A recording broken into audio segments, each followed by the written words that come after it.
academic lecture, and we are fortunate to have amongst us a very dynamic leader who has taken charge of the Ministry of under the Ministry of Youth Affairs and Sports, the charge of the Director of Youth Affairs and National Service Scheme.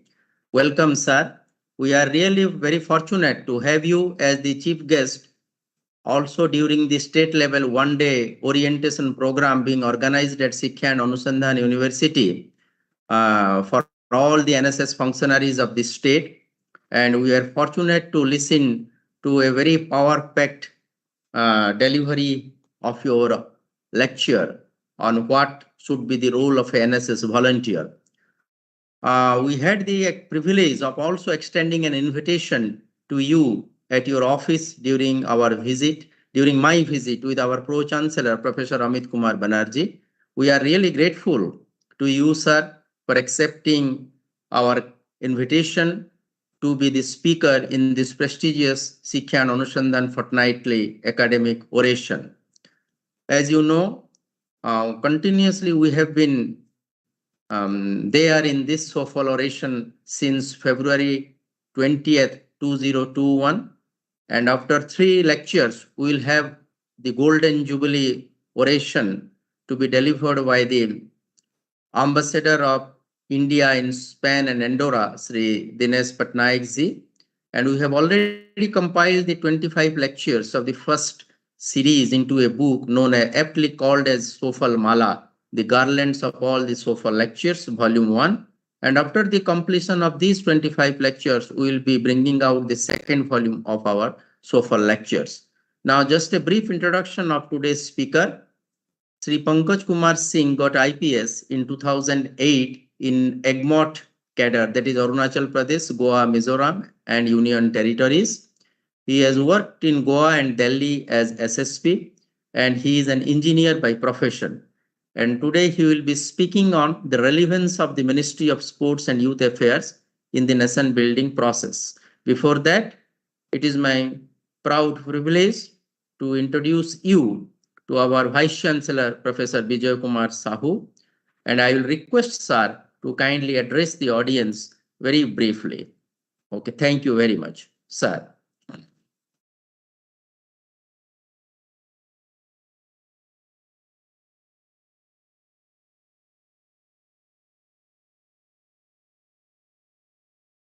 Vice Chancellor, sir.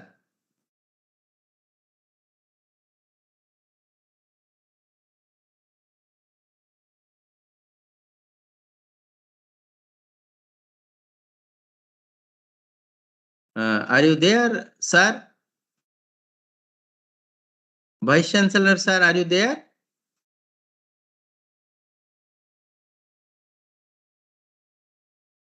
Sir, please unmute yourself. Yes. Sir, please. Okay. So thank you, Dr. Sharma. So good afternoon to all. Am I audible? Yes, sir, you are audible. Yes, sir, you are audible, sir. So, our guest of today, Sri Pankaj Kumar Singh, IPS, Director Youth Affairs and National Service Scheme, Minister of Youth Affairs and Sports, Government of India, the Director of Outreach Program, Dr. Nachieketa Sharma, all the deans and directors of the Siksha Anusandhan deemed to be university, and all the faculties and students. So, this is the 47th oration of the SOA Fortnightly Academic Lecture, second series. And we are very fortunate to have a dynamic speaker today, Sri Pankaj Kumar Singh, IPS, for the kind information of Pankaj ji. Our university is the 16th best university in the country and has been accredited by NAC as A++ grade. We have 10 different institutes, starting from engineering till our medical, agriculture, then veterinary and everything. So, without wasting any time, I welcome Sri Pankaj Kumar ji for this SOAFAL 47 second series. Thank you. Thank you, sir. Thank you very much. So now it's my privilege to request Sri Pankaj Kumar Singh ji, Director Youth Affairs and National Service Scheme in the Ministry of Youth Affairs and Sports, Government of India, to kindly address the audience on the topic, the relevance of the Ministry of Sports and Youth Affairs in the nation building process. Sir.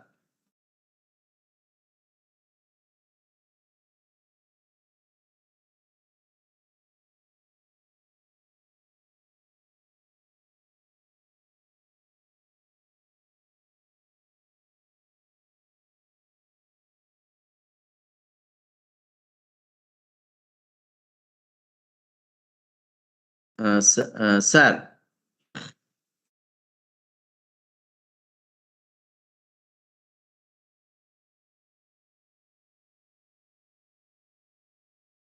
So I request Pankaj ji to deliver the 47th oration. Sir.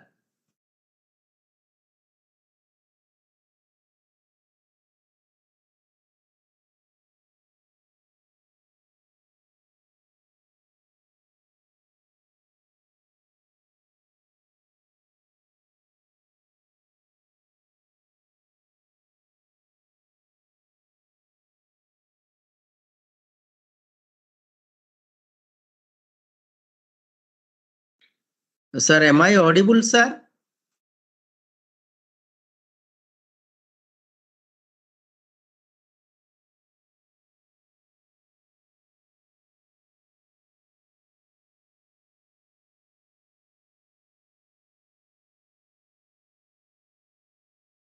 Sir, am I audible, sir?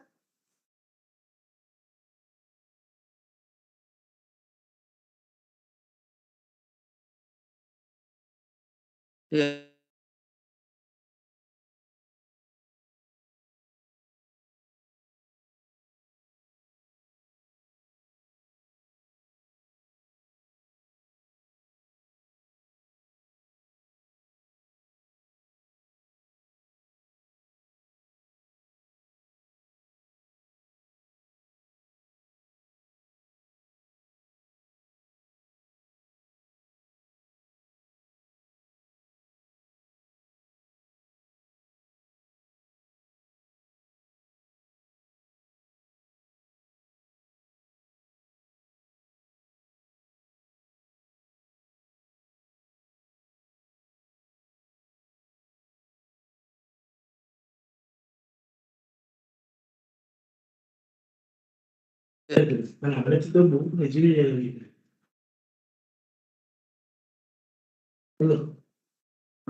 Pankaj ji, am I audible, sir? Probably there is a connectivity problem for his side. Let me try him over phone. Okay, please try. Okay, sir, I am just trying.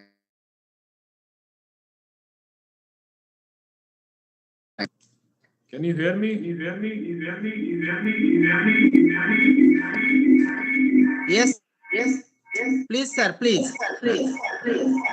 Namaskar, sir. Namaskar.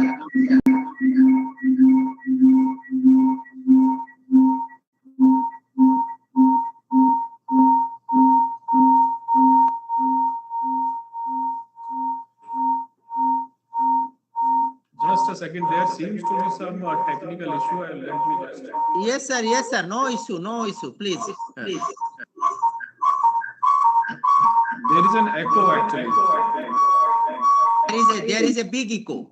Now the echo has stopped. Yes. Now, so thank you for inviting me here today, respected Vice Chancellor Sir, Professor Nachieketa Sharma, all the members present in this meeting. So I would like to start my address with my compliments and my regards to the SOA University for giving me this opportunity to address all of you and to interact with you. Mr. Sharma, am I audible? Just wanted to recheck. Yes, sir. Yes, sir. You are very clearly audible. Please continue. So it always is a pleasure to speak on matters related to youth and interact with youth.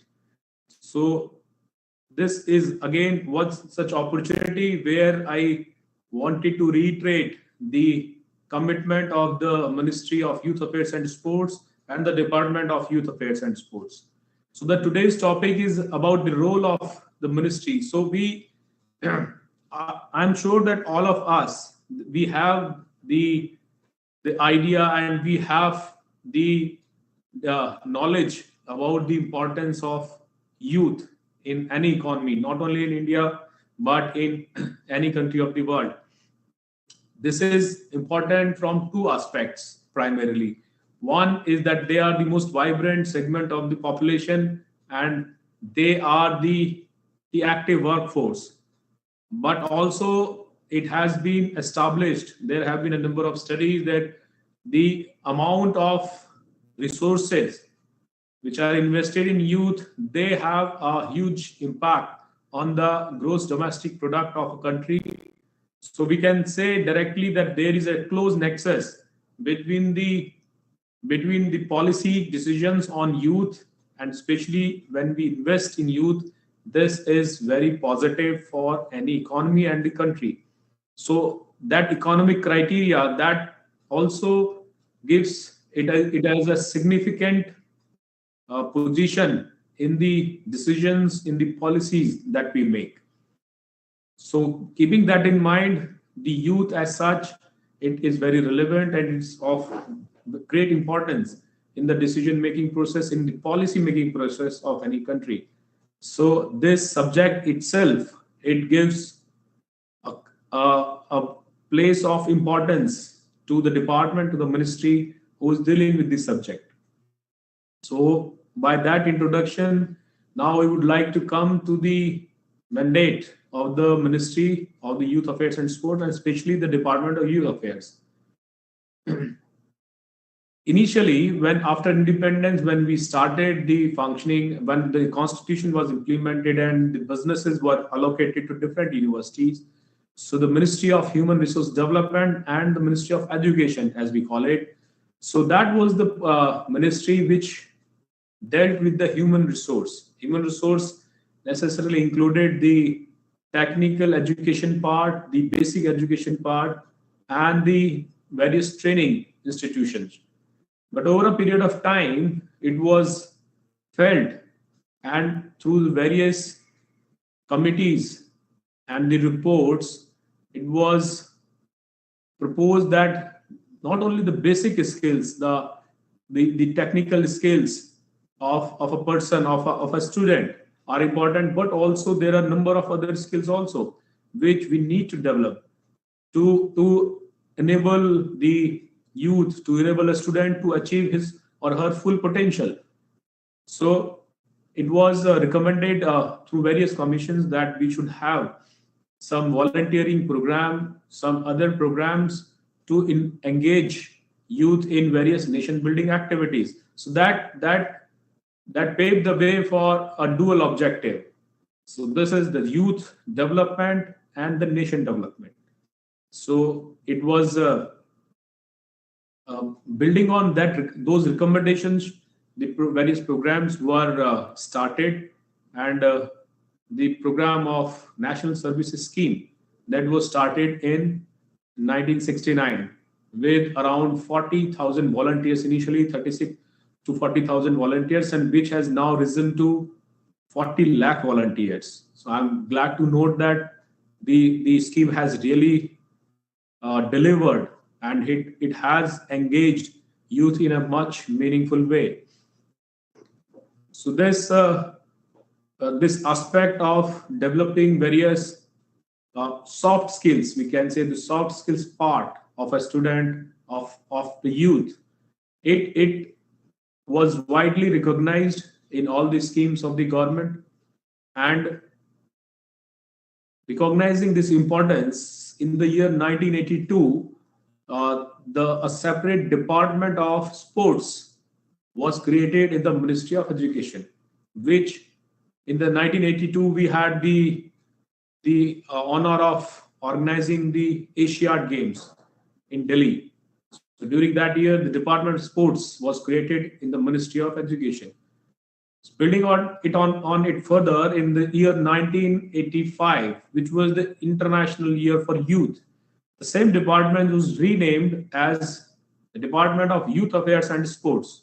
So you can appreciate the the government's understanding of the importance of youth and the related subjects. So once this department was renamed Department of Youth Affairs and Sports, all the activities related for engagement of youth, which included the voluntary activities where we have two institutions, NSS and NYKS, they were supervised by this department. So as we grew, the department grew in the year 2000. This department was upgraded as a separate ministry, the Ministry of Youth Affairs and Sports, in the year 2000.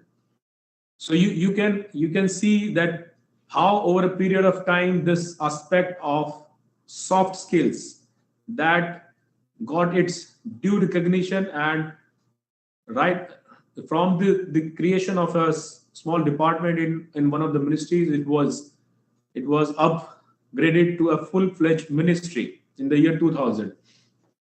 Then in the year 2008, since the volume of the work, the activities, the engagement, the number of volunteers, so they kept on increasing. So in the year 2008, this ministry was bifurcated into two departments. One was Department of Sports and one is Department of Youth Affairs. So you can see the evolution, how it happened over a period of time. And this is a testament of the fact that these subjects, these aspects of those soft skills, leadership skills, sporting skills, they play a huge role in the overall personality of development of an individual, especially youth and the students. When I say this, that these soft skills, so we can see that when we indulge in these activities, when we indulge in any sports, so they essentially have this element of team building. So you learn how to become a member of a team, how to coordinate with other members, and also how to discharge leadership skills. Once you do that, there are other skills also, communication skills. You develop empathy, you develop better understanding of human nature, you develop you realize the importance of how important it is to bring everyone together as a team. You become more compassionate, you become more clear in your perspective. So these are a few examples that these activities inculcate those qualities in a person, in a youth. So there would be a number of examples you can see where we have people around us in our colleges, in our in our families, in our societies, where a person may not be that educated technically, may not have that level of education, formal education, I'm saying. But if the other skills he is possessing, if he is good in those skills, so he is able to achieve a good amount of success in his life. So here comes the role of the Ministry of Youth Affairs and Sports. As we all know that our country, we are at a vantage point of the demographic dividend. So demographic dividend means the percentage of population in that productive age group. So that age group, we are one of the most fortunate countries in the world that we are looking at that demographic dividend. But it is for us to realize that opportunity for us to appreciate it and then act accordingly. So keeping that in mind, we have developed so many programs where not only we are doing some new initiatives, having new initiatives, but also we are trying to increase our reach to involve more youth in our initiatives. The sizable population of young people has, in fact, put us in this advantageous position. But at the same time, this also brings enormous challenges of turning this youth into productive human resource. It's not that simple. That's why I'm saying that the importance is not only in acknowledging it, but also by realizing that those challenges we need to steer, we need to design our policies and design our action strategies in that way. Not very far, but in past, in the recent past, the youth had they had not realized their full potential, or I may say that in the recent past only we have realized that importance that the youth play in our scheme of things. Now we are looking at a youth-led development process, which we have adopted and which I would say is a paradigm shift in our approach towards development fundamentals and role of youth. So a few examples of this is that we have provided a number of opportunities to youth to share their thoughts, to share their views, and to engage in the policy formation process. Like we are having our National Youth Festival. So this is one such platform there. The youth get opportunity to identify the priority areas that he or she should focus on, or to interact with other people where they can learn from them, learn their ideas, their values, learn about the new technology, and take that opportunity to enhance their own skill set.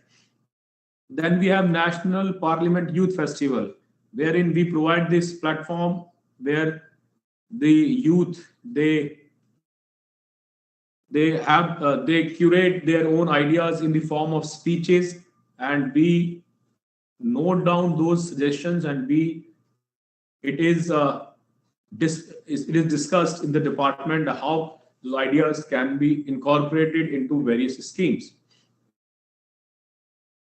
We have seen in past that how the youth had actively involved themselves in fight against COVID. So I can say with my first-hand experience that the country is indebted to youth for their dedicated volunteer service during COVID pandemic. With their active support operation, the vaccination campaign also, that is one of the major achievements which I can quote. It was successful most of because of the selfless service of the youth of the country. Post COVID, we are now passing through those times where there is a difficult situation vis-a-vis the economy, and the recurrence of the fears of recurrence of COVID are. So we need to think afresh, redefine our priorities and strategies in sync with the new challenges. It is therefore incumbent on us to revisit our approaches, our strategies on youth development and empowerment, and see how can we ensure youth engagement in community welfare activities. There have been great contributions made by youth volunteers of the National Service Scheme, the Nehru Yuva Kendra Sangathan, in various other government schemes also. I can quote a few of them like Clean India campaign, Fit India, Freedom Run, the program of Ek Bharat Shresth Bharat, Know Your Constitution, Catch the Rain, and these programs have reposed our faith in the potential that our youth have. And they by involving themselves in all these activities, they have redefined the volunteerism. They have shown to the world that how this service to humanity is the biggest incentive for any of us. Today we see the society is forcing a great role, a larger role for the youth leaders. Youth-driven development, as I said, a youth-driven development process can only be realized if youth are properly educated, guided, and skilled. So, in that sense, it is all the more important that our youth are equipped with the necessary life skills that will elevate them and elevate their quality of efforts. We need to also think about various core skills that are required other than the hard skills of the that we get through education. These core skills like critical thinking, empathy, problem solving skills, self control. So these are some core skills which not only make them properly educated, guided, and skilled, but also it in a more economic term, it increases their employability. It makes them realize the important areas, the important issues that the country is facing, and how can they contribute themselves in that problem solving approach, not only in their organization but the society, the nation as a whole. It is only when the young leaders play a pivotal role in enhancing the capacities of youth to partner in local level welfare and development activities that will ensure active participation in various policy decision making bodies, right from the Gram Sabha to the legislature to the municipalities and to be maybe to the level of the parliament. So we have realized, we as the Department of Youth Affairs, we have this mandate of organizing all these programs with the objective to skill youth on these core life skills. I would say these we can call life skills, the skills of problem solving, the skills of critical thinking, empathy. So we have those programs to build these activities, and by doing this, we try to achieve the dual objective of the personality development and of youth and the nation building. I'm sure that the skills that we have, they have been there for significant amount of time, and as you can see, with the increase, almost 100 times increase in the number of volunteers who are engaged with NSS. So it's a testimony of success of this program. And there is the sister program of Nehru Yuva Kendra Sangathan that also has seen a huge increase in the engagement of youth. And I'm sure that this engagement, which have been there for last more than 70, more than 50 years, this would go in long way in making all the youth realize their potential and bringing more glory to the nation in all the sectors of the economy and the socio-economic development process. In the ministry, as I mentioned, that we have volunteering schemes where we engage youth, but then we are carrying out the mandates of other departments also. As I mentioned, Catch the Rain, Clean India campaign, Skill India. So we are in a way, we are coordinating schemes of all the ministries and departments of the government of India where the youth have some interest or may have some interest. And we are also trying to now come up with some kind of a technical platform where we can engage youth not only through these organizations but through other organizations also who are not part of a government system. So once we do that, I'm sure that we will try and engage with significant amount of the number of youth that we have. Right now, there are in the age group of 15 to 29 years, the youth is around 37 crores, 370 million, but which gives us a huge scope of increasing our engagement, increasing our activities, and coming up with new schemes. So the challenges are much, but we also see a positive side to this, that this is also not only a challenge but an opportunity for the Department of the Youth Affairs and Ministry of Youth Affairs and Sports. In this process, we are also, from time to time, we are engaging with various partners in the form of the colleges, universities, and other knowledge partners from other departments, various UN agencies, so which gives us certain advantage of utilizing their knowledge base, utilizing their support, their guidance on matters concerned to youth. And this, I'm sure, has enabled us to not only execute our strategies who are already there, but also to think about new spheres where we can plan our activities.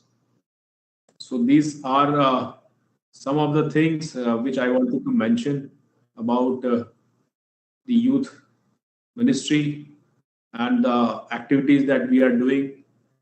And I'm happy to note that this has also been recognized by the Government of India in the form of National Youth Awards, the NSS Awards, the awards given to sports persons.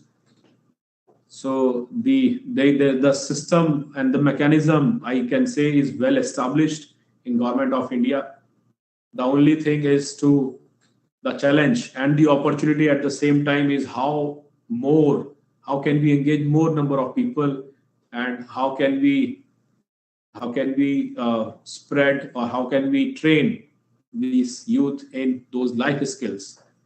So once a student has the significant exposure to these core skills, I'm sure the level of development, the GDP development, as I mentioned initially, the level of development not only in economy but all socio-economic sectors, technology, we can achieve much more. We can achieve much more in this field, which we have already started, I can say. And with this approach, the youth-led development process approach, I'm sure that our country will become a developed country in a very short period of time. As our Honorable Prime Minister have mentioned, we are having this Amrit Kal right now, which has started and which would last till 2047. I'm sure that before that time, India will be a developed country, a wish guru, as Honorable Prime Minister has said, and the youth of the country would play a major role in this.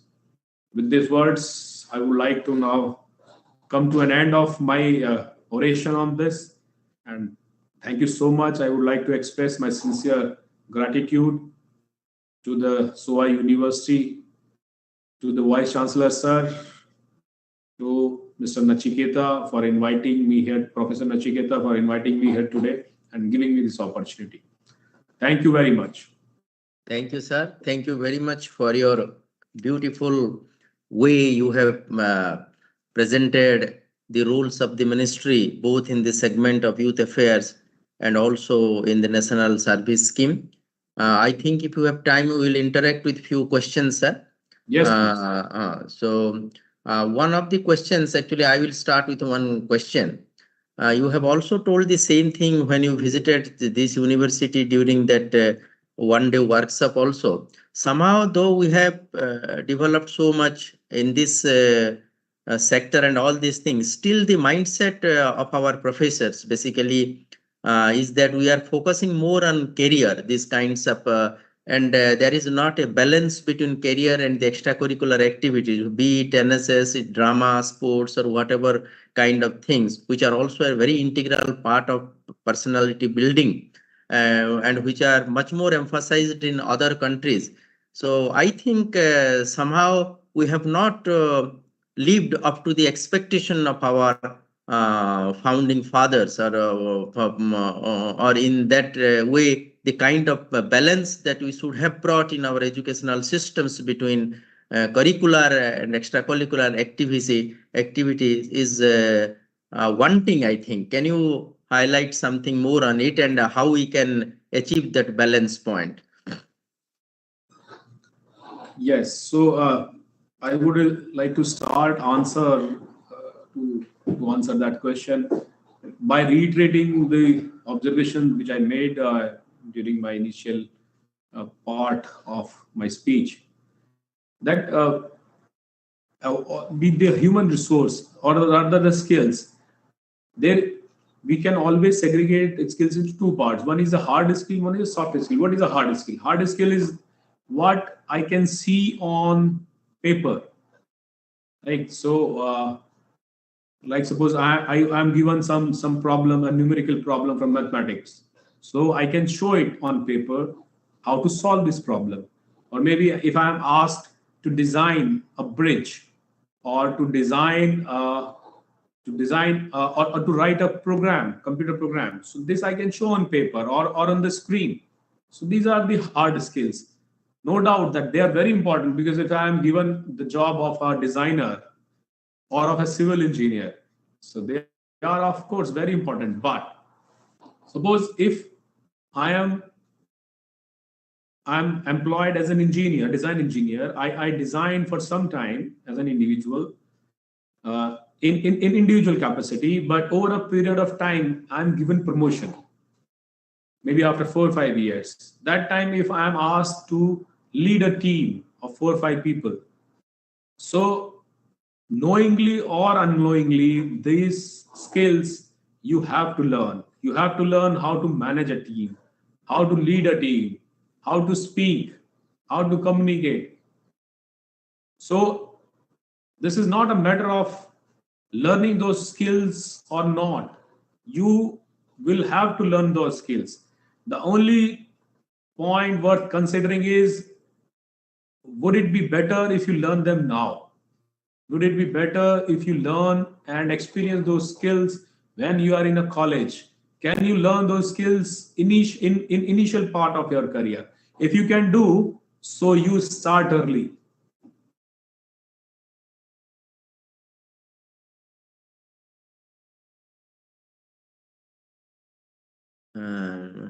Sir, yeah, your voice is not audible.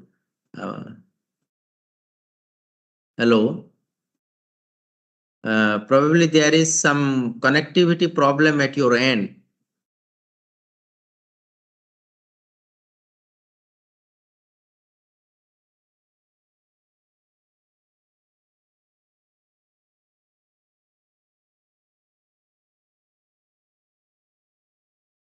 Just let me find out.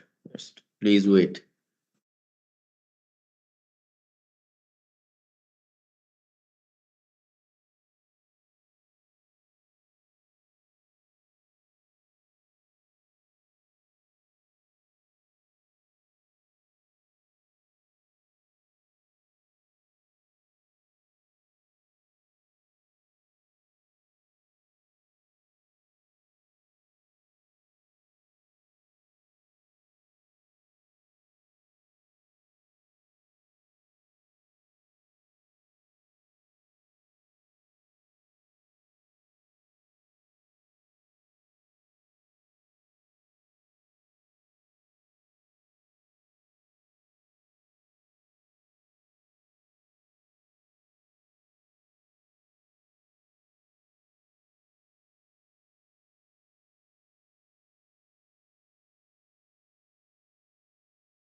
So he has some connectivity problem at his end, but he is trying to connect through his mobile. So we should wait. Request our program officers and volunteers to make ready their questions, because not every day you will get the All India NSS director to speak to you. So we are really fortunate to have him amongst us, and that too in a webinar. So I think all of you should seize this opportunity of asking questions to him. He is just trying to connect.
Rajsekhar and Bishant.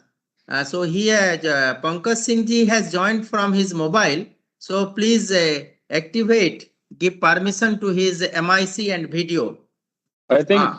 Yes, sir. Can you see me? Yes. Yes. We see you and we listen to you also. Please. Thank you. Actually, there was some problem with the LAN network here, so I had to log in through my mobile. Yes. So I'll continue with my observation on that question. Is this? It is just a matter of time that you have to inculcate. You have to learn those soft skills. It is not that there is no question of learning or not learning. You learn those skills throughout your life. It is only a matter of realizing the importance of those skills to you, and only to make you start early. So we must tell our teachers, we must tell our faculty members, to the students, look, these things that which are telling you, you will have to learn those one day for sure. Either from 5 years from now, from 6 years from now, 10 years, 15 years, but you cannot do. Let me tell you, you can do without a formal education, but you cannot do without those skills in life. So if you learn those skills, it add to your overall employability, to overall your skill set. So that is the thing. So we must realize the importance, and we must encourage exposure to those skills for our students. Thank you, sir. Thank you. Actually, very aptly told by you. As in our publications parlor, we told either publish or perish. Similarly, unless you learn those skills, definitely there is no escape. You cannot escape. You have to learn it. And it is better you learn it while you are reading. So that is very important. And actually, NSS has contributed to such an extent that one cannot imagine, particularly in special camping programs when the students are going to adopted villages, and at least they are spending some nights with the villagers, and at least among themselves also, at least for some time they are keeping themselves away from these mobile phones and these social networking sites, and they understand that there is a life much beyond than the defined by these gadgets, electronic gadgets. And I was also asking our audience, particularly consisting of NSS volunteers and program officers, it is not every day you will get a All India NSS director to speak to you. So you should seize the opportunity of asking few questions to him. So Vice Chancellor, sir, if you have got any questions, please. Please unmute, sir. Please unmute. Admin, please unmute Vice Chancellor, sir.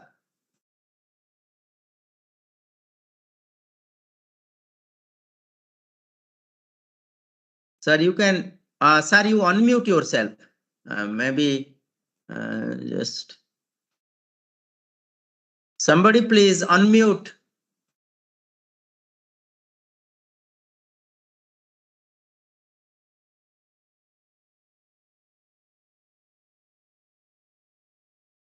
this connectivity. Sir, आप unmute कर दीजिए.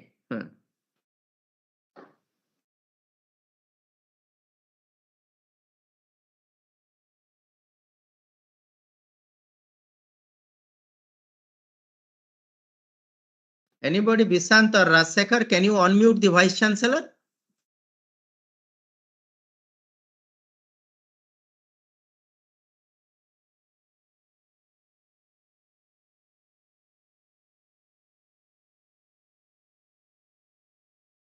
Still bond is pachar jaldi jaओ कर दियो. Just wait. Somebody has gone to unmute him.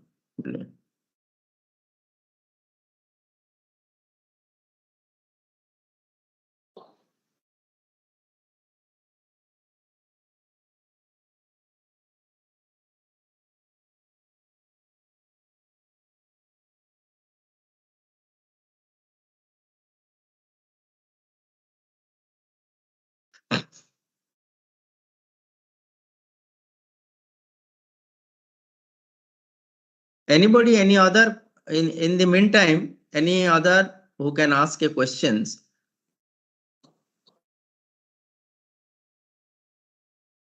So, Dr. Sharma, yes, am I audible? Yes, sir. Now you are audible. Please.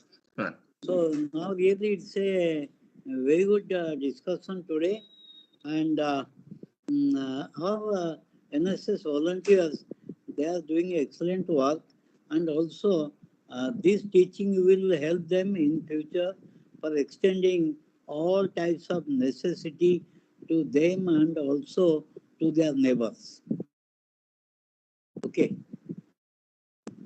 Thank you. Excellent Thank you. discussion. Yes. Yes, please Excellent continue, discussion. sir. Yeah. It's an excellent discussion. Okay. Okay.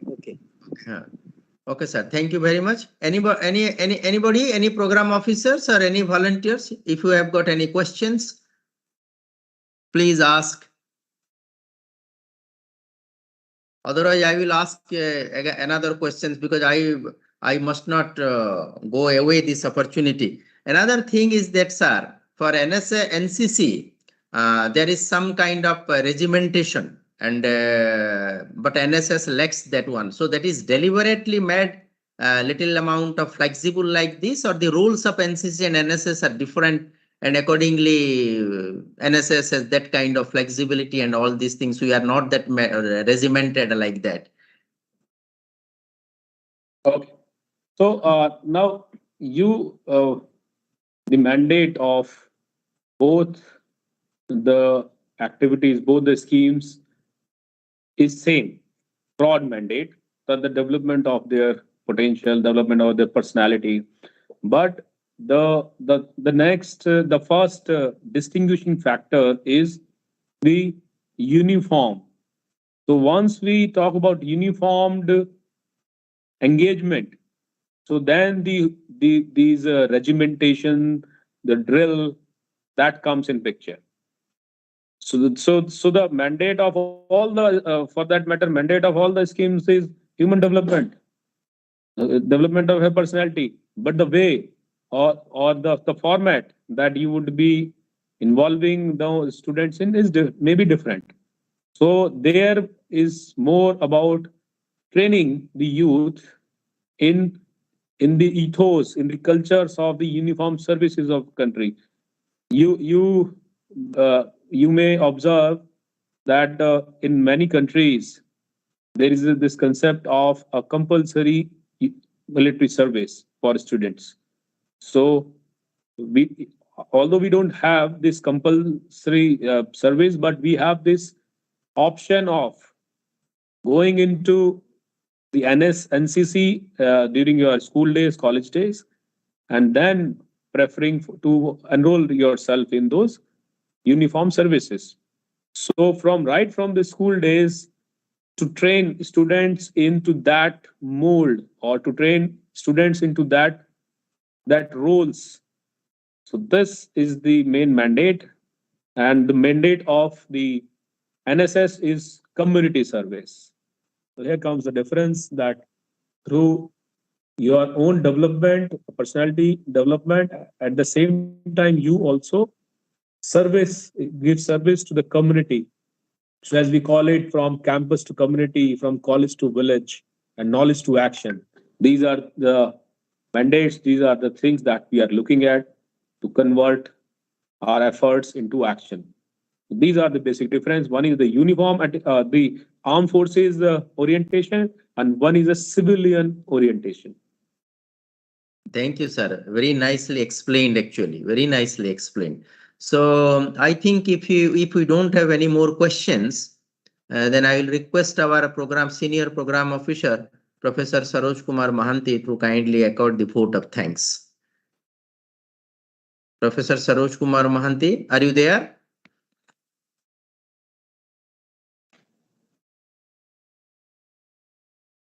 Admin, please unmute Professor Saroj Kumar Mahanti.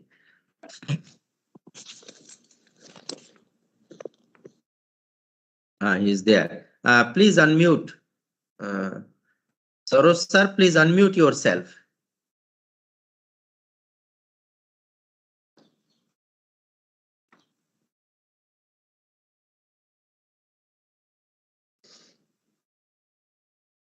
Am I audible? Yes, yes, you are audible. Please switch on your video if you can. Otherwise, please accord.